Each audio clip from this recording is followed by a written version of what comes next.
Жерге астероид келе жатат достор. Жерге диаметри 160 метр болгон астероид келе жатат. Ал Диморфос. Ал азырынча өзүнүн нугунда айланып жүрөт.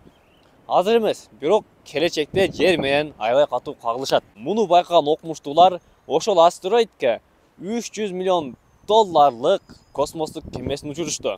Ал космос кемеси саатына 23 000 километр ылдамдык менен барып, ал астероид менен кагылышты. Муну окумуштуулар, анын ичинде мен түз эфирде көрүп турдук. Бул миссиянын негизги максаты ошол астероиддин нугун буруп, жерден алыс кетүүсүн камсыздоо. Бул миссия ийгиликтүү ишке ашты. Бул видеодон көрсөңөр болот.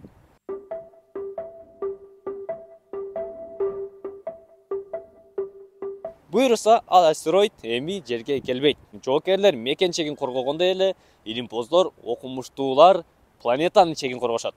Майрамыңар менен мекендин жана планетанын коргоочулары.